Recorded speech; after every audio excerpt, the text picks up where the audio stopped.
So this is Federalist 14, Part 5. And Madison is arguing that the extended republic will work. And he says the only thing that monarchies, that Europe has given to the world is monarchy. Most of them are absolute kings, absolute monarchs. They're not freedom-loving.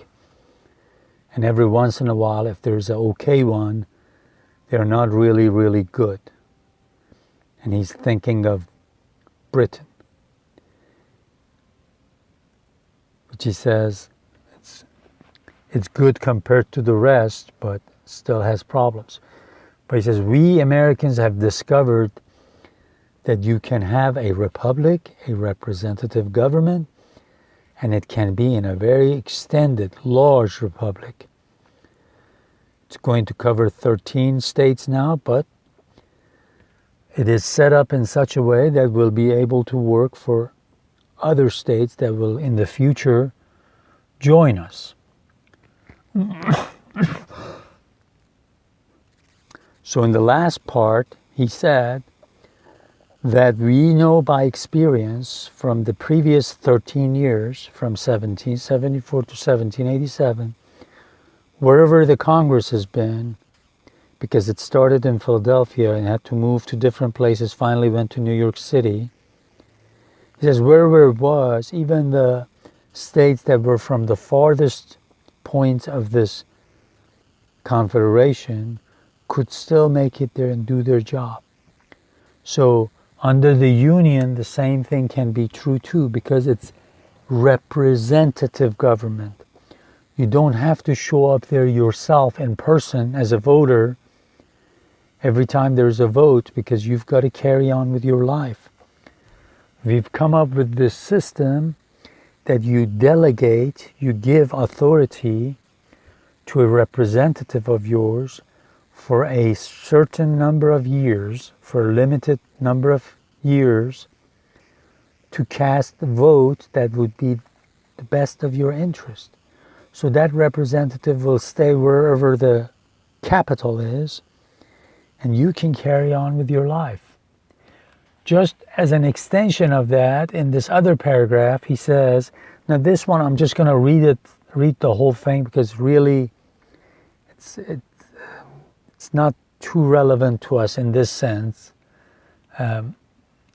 That we may from a juster estimate with regard to this interesting subject, let us resort to the actual dimensions of the Union. Let us take a look at what are actual dimensions, what the actual size of this Union is. The limits as fixed by the Treaty of Peace, means Treaty of Peace in Paris, signed between Britain and the United States, are on the east coast, on the East Atlantic. This is where the east coast of our country is. On the south, the latitude of 31 degrees. On the west, Mississippi, and on the north, an irregular line running in some instances beyond the 45th degree, in others falling as low as 42nd. So in the north, because of the geography and topography here, our latitude is different. But pretty much on the east, we know it's the coast here. On the south, we know right there. On the west, it goes as far as Mississippi. And that's the dimensions of our country. The southern shore of Lake Erie, one of these lakes, he says the southern shore, okay,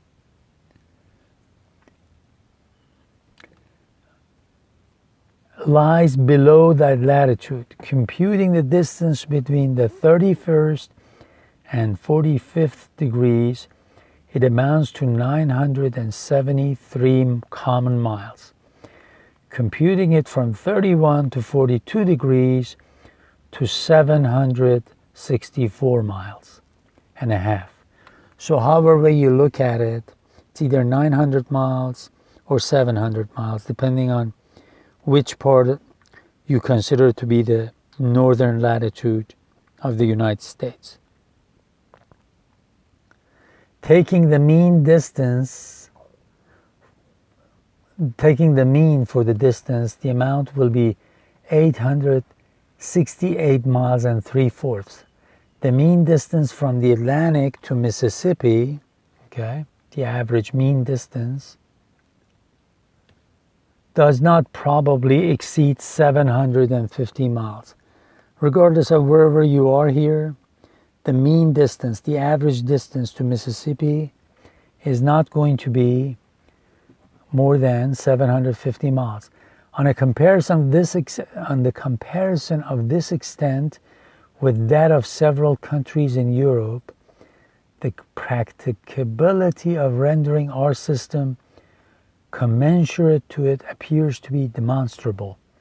It is not a great deal larger than Germany, where a diet here, he means it's the House of Representatives, or a Congress where the representatives gathered.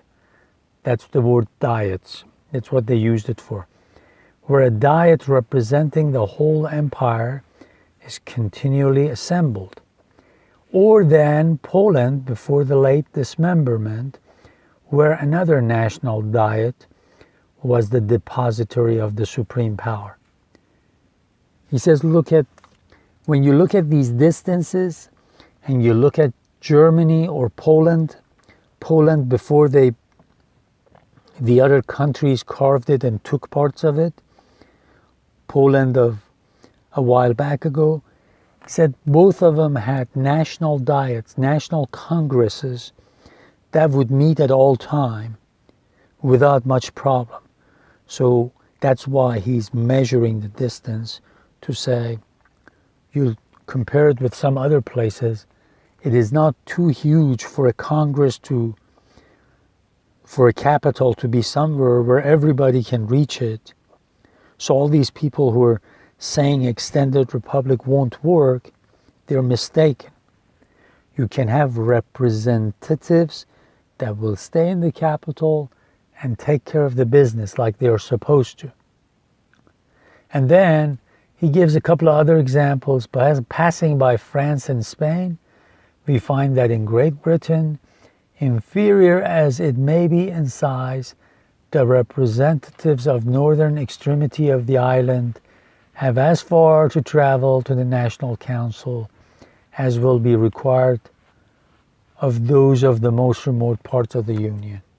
So he says, you look at France, look at Spain, the same thing. People from all corners of it can go to the capital and meet there. And he says, even in Britain, if you consider the northern part of it, which is Scotland right now, the northern part of Scotland, all the way to London would be almost the same distance that our representatives from the most distant states have to go to get to the capital. So he says the part that we are being criticized because the extent of the republic is so that representatives cannot make it there to represent us, they are mistaken. He says, we have seen it happen in this country the last 13 years, and some European countries where there are national diets or national parliaments or national congresses, they have shown that they can do that too. But the most important thing to remember is that we are not a direct democracy. We are a republic. We delegate authority to our representatives, and our representatives, for the most part, stay in where the capital is. So, says that is a silly criticism of us, because we say we have a great discovery to share with the world, that a large republic, provided that there is division of power, checks and balances, will work, will give people peace of mind so that they can go take care of what they need to run the affairs of their lives, be prosperous, be happy, be safe. So keep in mind, we too, with the technology we have, with how fast we can get from one point to another point, with all the knowledge that we have accumulated, we can expand this republic to a greater degree. We can expand the idea of America, of a federal system, to a large, large place, and we call that place planet Earth, our beautiful home.